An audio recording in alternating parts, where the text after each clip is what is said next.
दिल में है मेरे इश्क़ रसूल अरबी का, दिल में है मेरे इश्क़ रसूल अरबी का, परवाना हूँ मैं शम्अ वज़े पाक नबी का, परवाना हूँ मैं शम्अ वज़े पाक नबी का। أنفقوا مما رزقناهم سرا وعلانية يرجون تجارة لن تبور. وقال رسول الله صلى الله عليه وسلم القرآن حجة لك أو عليك، أو كما قال النبي صلى الله عليه وسلم. اللهم صل على محمد وعلى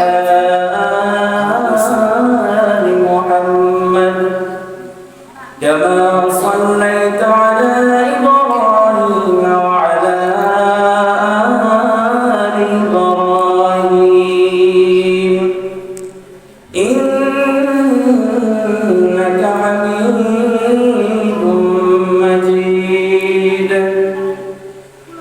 اللهم بارك على محمد وعلى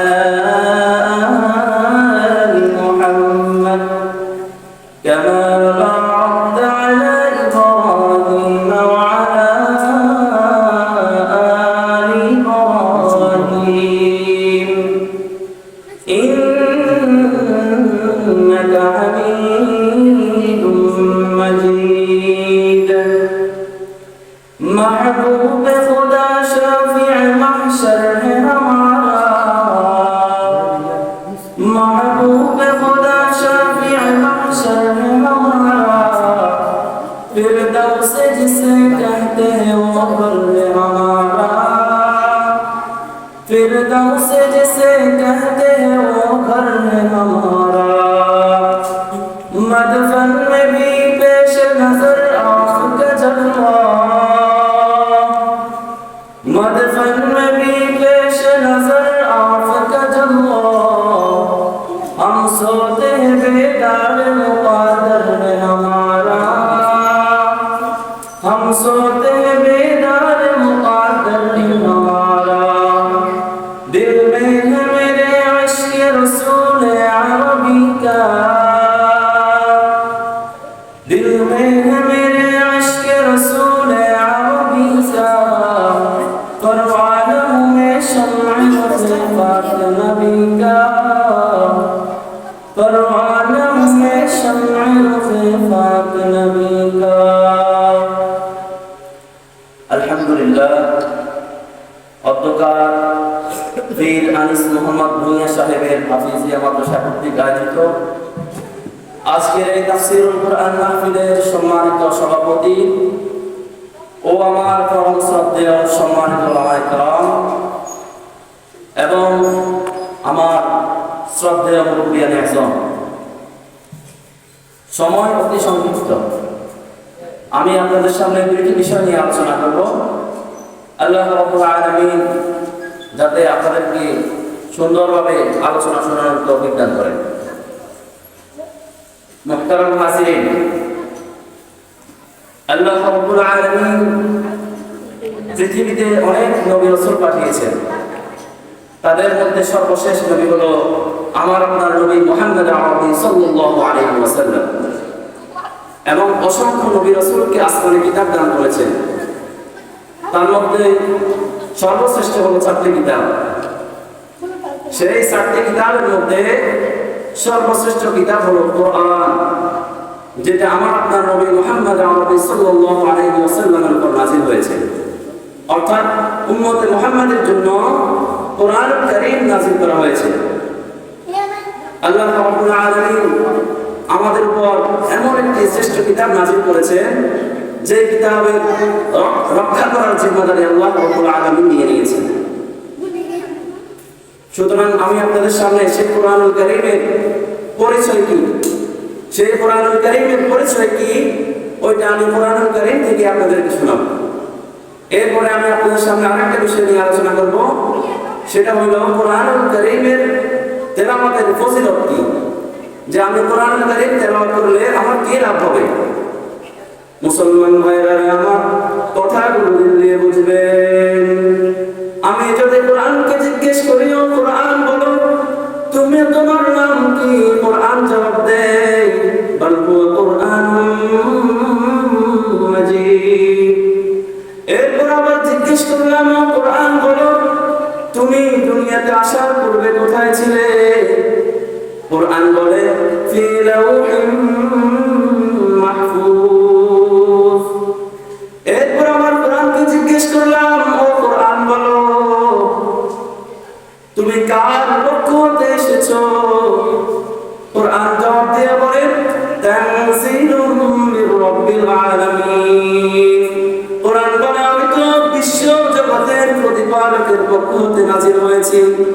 এরপর আবার কোরআনকে জিজ্ঞেস করলাম, ও কোরআন বলো তুমি কার মাধ্যমে দুনিয়াতে এসেছো, কোরআন জবাব দেয় নাযালা বিহির রূহুল আমিন, আমি জিবরিল আমিনের মাধ্যমে দুনিয়াতে এসেছি। জিবরিল আমিন ও ওহীর বার্তাবাহক ছিলেন, আল্লাহ রাসূল সাল্লাল্লাহু আলাইহি ওয়াসাল্লামের কাছে কোরআনের বাণী পৌঁছে দিয়েছেন। এরপর আবার কোরআনকে জিজ্ঞেস করলাম, কোরআন বলো তুমি কার উপরে নাযিল হয়েছো, কোরআন জবাব দিয়ে বলে নুসিলা আলা মুহাম্মাদ, আমি তো মুহাম্মদ আরবির উপর নাযিল হয়েছি। এরপর আবার কোরআনকে জিজ্ঞেস করলাম, ও কোরআন বলো তুমি কোন ভাষায় নাযিল হয়েছো, কোরআন জবাব দিয়ে বলে বিলিসানিন আরাবিয়্যিন মুবিন। কোরআন বলে আমি আরবি ভাষায় নাযিল হয়েছি। এরপর আবার জিজ্ঞেস করলাম, ও কোরআন বলো তুমি কোন মাসে নাযিল হয়েছো, কোরআন জবাব দিয়ে বলে শাহরু রমাদানাল্লাযী উনজিলা ফীহিল কুরআন। কোরআন জবাব দিয়ে বলে আমি রমজান মাসে নাযিল হয়েছি।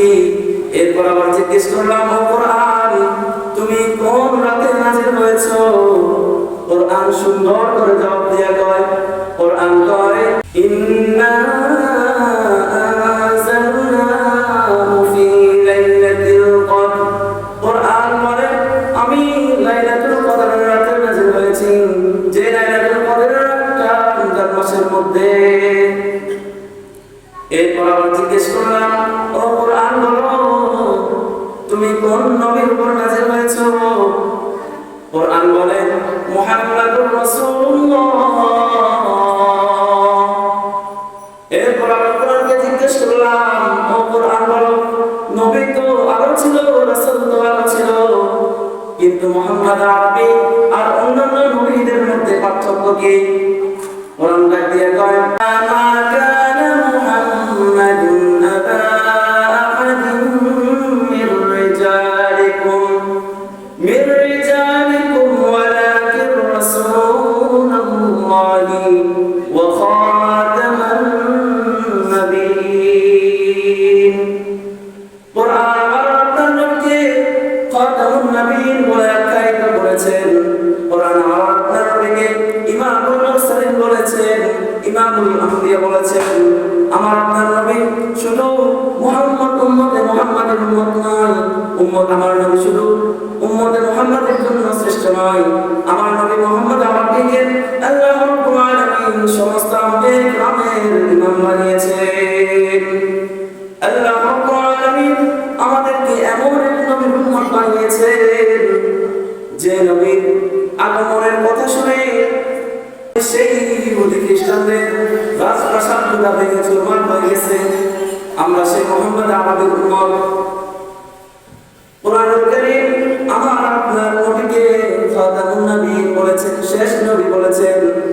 কিন্তু আমাদের দেশে কিছু লোককে দেখা যায় যারা আমাদের নবীর পরে আরেকজনকে নবী মানে। তারা কি মুসলমান না কাফের? তারা কাফের। তাদের নাম হলো কাদিয়ানী।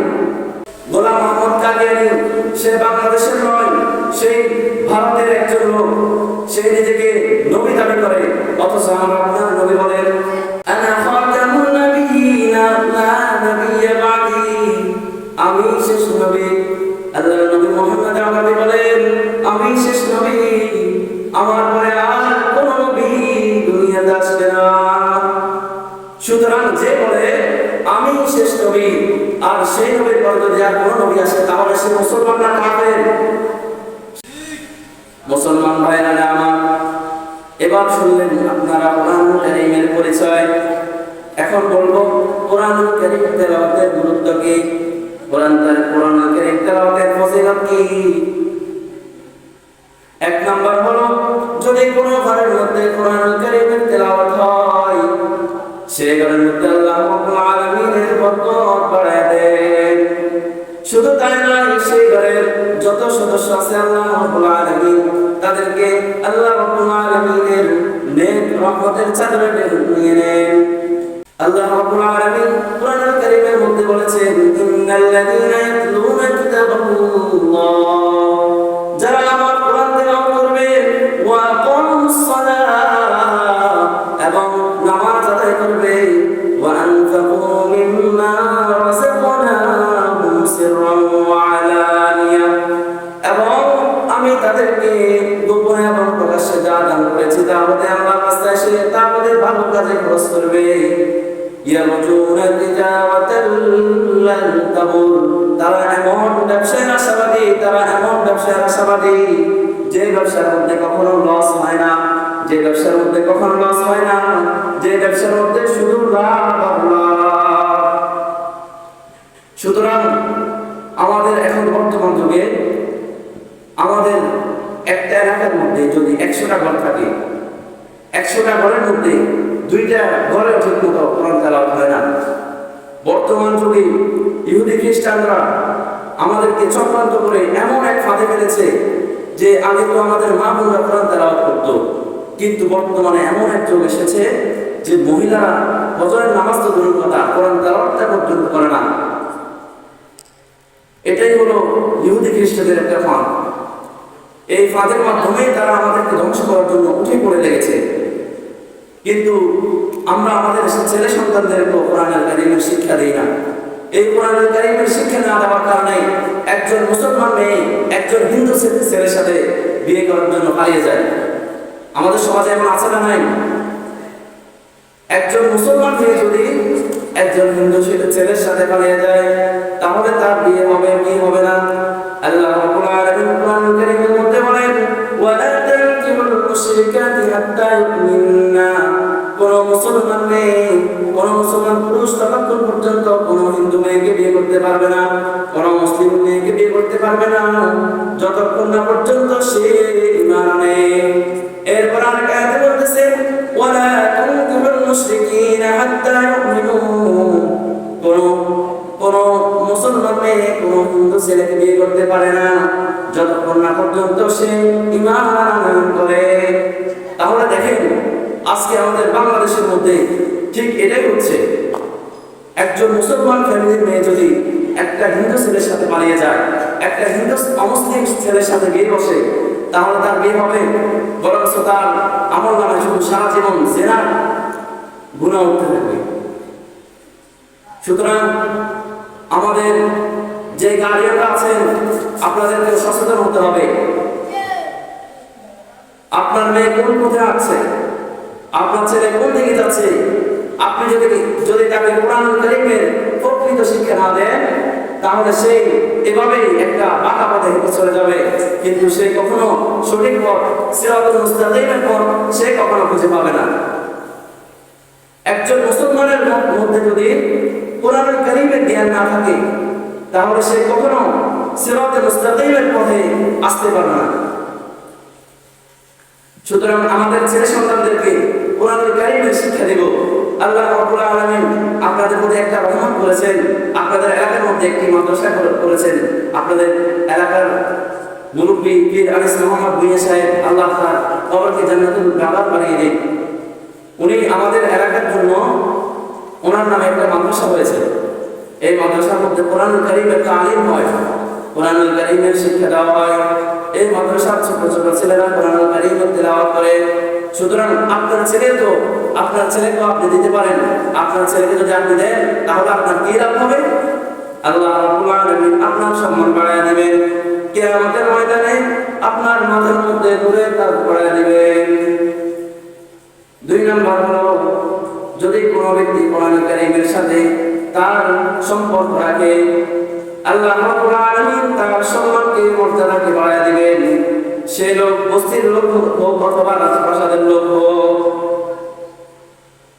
যে ব্যক্তি কোরআনুল কারীমের শিক্ষা দেয় এবং যারা কোরআনুল কারীমের শিক্ষা নেয়, আল্লাহ রাসূল সাল্লাল্লাহু আলাইহি ওয়াসাল্লাম তাদেরকে দুনিয়ার মধ্যে সর্বোত্তম ব্যক্তি হিসেবে ঘোষণা করেছেন। যারা কোরআনুল কারীমের শিক্ষা দেয়, দ্বীনের ইলম শিক্ষা দেয় এবং দ্বীনের ইলম শিক্ষা যারা করে, তাদেরকে আল্লাহ রাসূল সাল্লাল্লাহু আলাইহি ওয়াসাল্লাম দুনিয়ার মধ্যে সর্বোত্তম ব্যক্তি বলেছেন। আপনি মানেন আর না মানেন, আপনি মানলেও কোনো সমস্যা নাই, না মানলেও কোনো সমস্যা নাই। সুতরাং যারা কোরআনুল কারীমের ধারক হাফেজে কোরআন, আল্লাহ রাব্বুল আলামিন তাদেরকে সম্মানিত করেছেন। 3 নম্বর হলো, কোরআনুল কারীমের একটি হরফ তেলাওয়াত করলে আপনার আমলনামায় সাথে সাথে 10টি নেকি লেখা হয়ে যাবে। আল্লাহ রাসূল সাল্লাল্লাহু আলাইহি ওয়াসাল্লাম বলেন, قال رسول الله صلى الله عليه وسلم القرآن حرف من كتاب الله فله به حسنة والحسنة بعشر أمثالها। যে ব্যক্তি কোরআনুল কারীমের একটি হরফ তেলাওয়াত করবে, আল্লাহ রাব্বুল আলামিন তার আমলনামার মধ্যে সঙ্গে সঙ্গে 10টা নেকি লিখে দিবেন। আল্লাহ নবী সাল্লাল্লাহু বলেন, আলিফ লাম মিম লা তাকুলা আলিফ লাম মিম মারফুন। আল্লাহ নবী বিশ্ব নবী বলেন, আমি বলি না আলিফ লাম মিম একটি হরফ, ওয়ালাকিন আলিফুন হারফুন, বরং আলিফ একটি হরফ, ওয়ালাম এবং লাম একটি হরফ, ওয়া মিম এবং মিম একটি হরফ। সুতরাং কোন ব্যক্তি যদি এই 3টি হরফ তেলাওয়াত করে, তার আমলনামার মধ্যে 30টা নেকি লেখা হয়ে যাবে। 5 নম্বর হলো, যে ব্যক্তি কোরআনুল কারীমের তেলাওয়াত করবে, আল্লাহ রাসূল সাল্লাল্লাহু আলাইহি ওয়াসাল্লাম বলেন, যে মুমিন কোরআনুল কারীমের তেলাওয়াত করে, আল্লাহ রাসূল বলেছেন ওই ব্যক্তি হলো সুস্বাদু কমলা লেবুর মতো, যার গান অনেক সুন্দর, যার স্বাদ অনেক মিষ্টি। এরপরে বলেন, যে মুমিন কোরআন তেলাওয়াত করে না, তার তুলনা হলো, তার উদাহরণ হলো খেজুরের মতো। খেজুরের কোনো গান নাই, খেজুরের কোনো গান নাই, কিন্তু খেজুরের স্বাদ অতি মিষ্টি। এরপরে আল্লাহ রাসূল বলেন, কোন মুনাফিক যদি কোরআনুল কারীমের তেলাওয়াত করে, সেই মুনাফিকের দৃষ্টান্ত হলো গোলাপ ফুলের মতো, যার গান সুন্দর। এরপরে যে মুনাফিক কোরআনুল কারীমের তেলাওয়াত করে না, সেই মুনাফিকের দৃষ্টান্ত হলো আকাল ফলের মতো, তার ভিতরে কোনো গান নাই, তার ভিতরে কোনো স্বাদ নাই, বরং তিক্ত। সুতরাং আমরা যদি কোরআনুল কারীমের তেলাওয়াত করি, যে মুমিন কোরআনুল কারীমের তেলাওয়াত করে, আল্লাহ রাসূল তাকে বলেছেন সুগ্রাণ কমলা লেবুর মতো, সে যখন হাঁটে তখন তার থেকে কমলা লেবুর মতো গান শোনে। সুবহানাল্লাহ। 6 নম্বর হলো, যে ব্যক্তি দুনিয়াতে কোরআনুল কারীমের তেলাওয়াত করবে, আল্লাহ রাব্বুল আলামিন তার সেই মৃতদেহকে সম্মান দিলেন।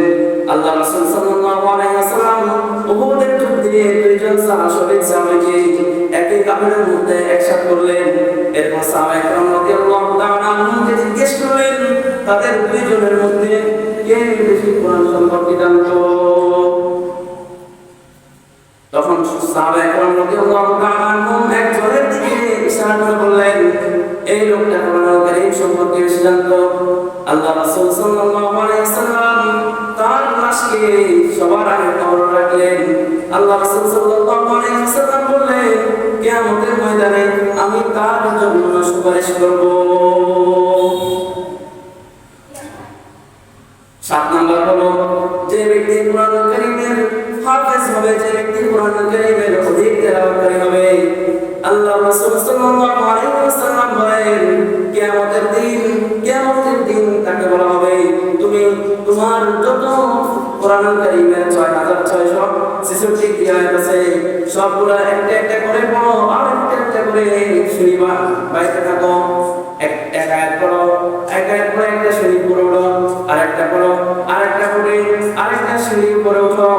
এরকম ভাবে 6666টি সিঁড়ি পর্যন্ত সে উঠতে পারবে। আল্লাহ রাব্বুল আলামিন সেই কোরআন কারীমের কারণে তার মর্যাদাকে কিয়ামতের ময়দানে কোথায় নিয়ে যাবে। এরপরে যে ব্যক্তি কোরআন কারীমের তেলাওয়াত করবে, আল্লাহ রাব্বুল আলামিন তার মর্যাদাকে বাড়িয়ে দিবেন। এটা হযরত ওমর রাদিয়াল্লাহু তাআলা আনহু শাসনামলে একজন আব্দুল হারিস রাদিয়াল্লাহু তাআলা আনহু ছিলেন। ওমর রাদিয়াল্লাহু তাআলা আনহু একজন প্রশাসক, মক্কার প্রশাসক ছিলেন। তখন ওসমান নামক এক জায়গায় ওই ব্যক্তির সাথে ওমর রাদিয়াল্লাহু তাআলা আনহুর সাথে দেখা হয়। তখন ওমর রাদিয়াল্লাহু তাআলা আনহু জিজ্ঞেস করে, তুমি মক্কার আশপাশের সেই গ্রামগুলোতে কাকে তুমি দায়িত্ব দিয়েছ, কাকে তুমি খলিফা বানিয়েছ? তখন ওই ব্যক্তি বলে, আমি মক্কার আশপাশের এলাকাগুলোর মধ্যে একজন আবু আফজাকে আমি প্রশাসকের দায়িত্ব দিয়েছি। তখন হযরত ওমর রাদিয়াল্লাহু তাআলা আনহু বললেন, সেই আবু আফজাটাকে?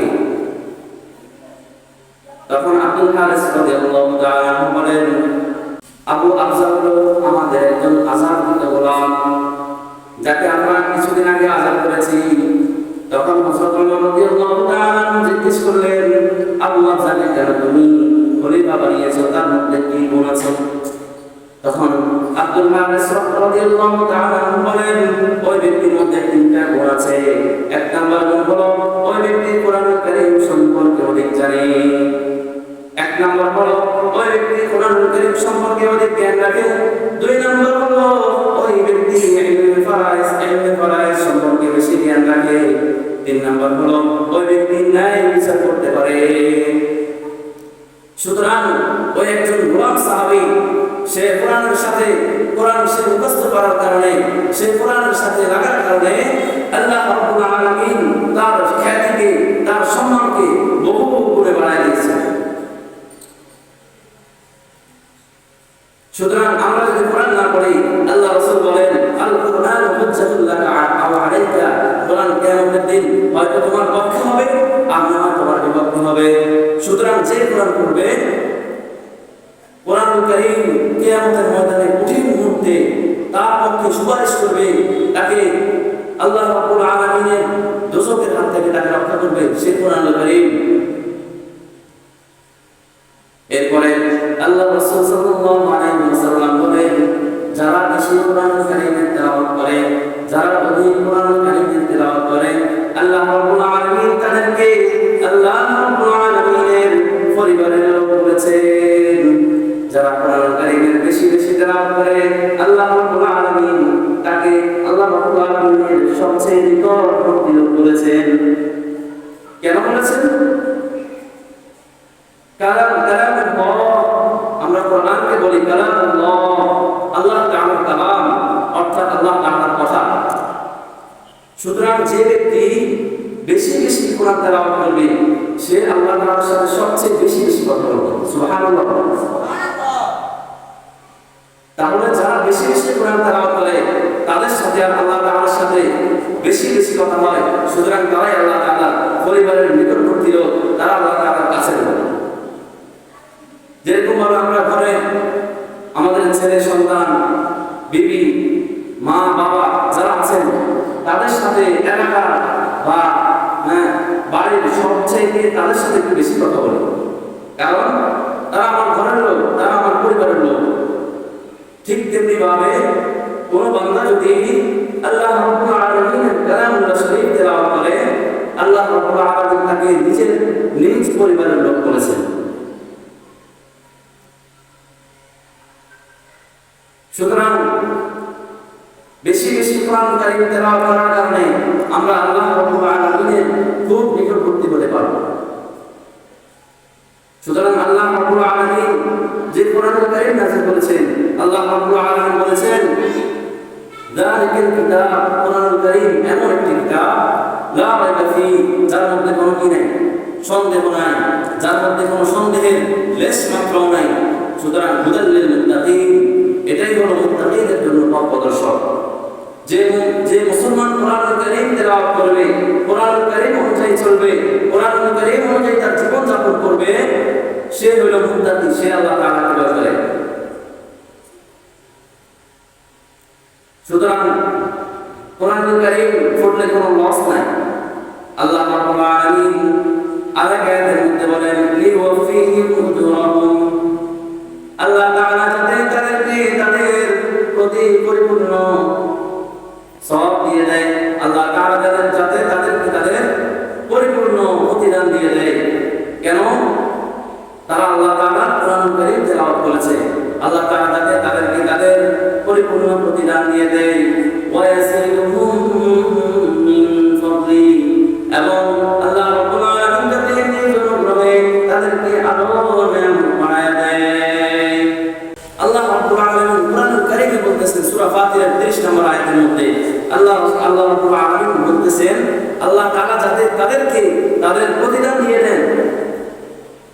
যারা কোরআনুল কারীমের তিলাওয়াত করবে, আল্লাহ রাব্বুল আলামিন তাদেরকে তাদের প্রতিদান দিয়ে দিবেন। তাদেরকে আল্লাহ রাব্বুল আলামিন দুনিয়াতে সম্মানিত করবেন। একজন হাফেজ কোরআন, বিশ্বজয়ী যে হাফেজ হয়, যেমন আমরা সকলেই চিনি হাফেজ সালেহ আহমদ তাকরিম, তাকে সারা বিশ্বের সবাই চেনে, কিন্তু আমাদের দেশের অনেক বড় বড় কোটিপতি লোককেও অনেকেই কি করে না, তাদের এলাকার মধ্যে অনেকেই চিনে না। সুতরাং যে ব্যক্তি কোরআনুল কারীমের সাথে তার সম্পর্ক করবে, আল্লাহ রাব্বুল আলামিন তার মর্যাদাকে দুনিয়া এবং আখিরাত উভয় জাহানে আল্লাহ রাব্বুল আলামিন বাড়ায় দিবেন। কিয়ামতের ময়দানে আল্লাহ রাব্বুল আলামিন হাফেজে কোরআনদেরকে আল্লাহ রাব্বুল আলামিন 6666 আয়াতের 66 তলা বিশিষ্ট একটা প্রাসাদ দান করবেন। সুতরাং তারা আখিরাতেও সম্মানিত, দুনিয়াতেও সম্মানিত। সুতরাং যারা কোরআনুল কারীম তেলাওয়াত করবে, আল্লাহ রাব্বুল আলামিন তাদেরকে অবশ্যই প্রতিদান দিয়ে দিবেন। এটা স্বয়ং আল্লাহ রাব্বুল আলামিন ওয়াদা করতেছেন। এরপর বলতেছেন ওয়া ইয়াজিদুহুম মিন ফাদলি, এবং আল্লাহ রাব্বুল আলামিন তাদেরকে যাতে নিজ অনুগ্রহে আরো নিয়ামত বাড়ায় দেন। আল্লাহ রাব্বুল আলামিন যাতে তাদেরকে আরো বেশি নিয়ামত বাড়ায় দেন। কেন? সে আল্লাহ রাব্বুল আলামিন কালাম তেলাওয়াত করে, সে আল্লাহ রাব্বুল আলামিনের কথাগুলো তেলাওয়াত করে।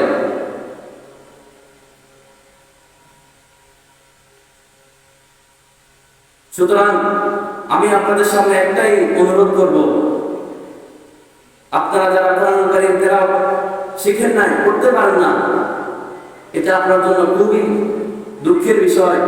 কারণ আপনি একজন মুসলমান হিসেবে কোরআনুল কারীম তেলাওয়াত করতে জানেন না। আপনি নামাজ পড়েন, আপনি কোরআনুল কারীমের তেলাওয়াত জানেন না, আপনার নামাজ হচ্ছে না। সুতরাং কোরআনুল কারীম শুধু আমার সম্মান বাড়াবে না, বরং আমার জন্য যে একটা হাদিসের মধ্যে আছে নামাজ বেহেশতের চাবি, এই যে নামাজটা যদি বেহেশতের চাবি হয়, এখন নামাজের মধ্যে সূরা ফাতিহা পড়া লাগে শুদ্ধভাবে, একটা কেরাত পড়া লাগে সূরা ফাতিহার সাথে শুদ্ধভাবে। এখন আমি যদি শুদ্ধভাবে তেলাওয়াত করতে না পারি, আমার নামাজ হচ্ছে না। কারণ নামাজ ভঙ্গের কারণ সব 19টি কারণগুলোর মধ্যে সর্বপ্রথম কারণ হলো নামাজে অশুদ্ধ পড়া। সুতরাং কেউ যদি নামাজের মধ্যে অশুদ্ধ পড়ে, তেলাওয়াতের মধ্যে অশুদ্ধ পড়ে, তাহলে তার নামাজ হচ্ছে না। সুতরাং সে কালকে আমাদের ময়দানে আল্লাহ রাব্বুল আলামিনের কাছে কি জবাব দিবে? সুতরাং আমি আপনাদের কাছে আকুল আবেদন করে বলতে চাই, আপনারা কালামুল্লাহ শরীফকে যদি না করেন, তাহলে আপনাদের এলাকার মধ্যে একটা সুন্দর মাদ্রাসা আছে, এরপর মসজিদ আছে, শিখতে পারেন। যদি সেটাও সম্ভব না হয়, তাহলে নিজের সন্তানদের মধ্যে একজনকে হাফেজ কোরআন বানান, কোরআনের হাফেজ বানান, এরপর যদি তাও সম্ভব না হয়, আপনার ছেলে মেয়ে সব বড় হয়ে গেছে, বাংলা শিক্ষায় শিক্ষিত করেছেন, কিন্তু একজন হাফেজ নাই, একজনও শুদ্ধভাবে কোরআন পড়তে পারে না, এরপর আপনি নিয়োগ করেন আপনার একজন নাতিকে কোরআন হাফেজ বানাবেন, যার মর্যাদা দুনিয়াতেও বেশি, আখিরাতেও বেশি। আমরা সকলে ইনশাআল্লাহ নিয়োগ করব, আমাদের অন্তত ছেলে মেয়ে না পারলেও আমাদের নাতি নাতি যারা আছে তাদের মধ্যে একজনকে হলেও আমরা কোরআন হাফেজ বানাবো। আমরা কোরআনের আলোকে পুরো দেশের মধ্যে ছড়িয়ে দিতে চাই ইনশাআল্লাহ। আল্লাহ রাব্বুল আলামিন আমাদেরকে সংক্ষিপ্ত আলোচনা করেছি আপনাদের সামনে, আপনাদেরকে আমল করার তৌফিক দান করেন এবং আমাকেও আমল করার তৌফিক দান করেন। ওয়া মা তাওফীকি ইল্লা বিল্লাহ। আসসালামু আলাইকুম ওয়া রাহমাতুল্লাহ।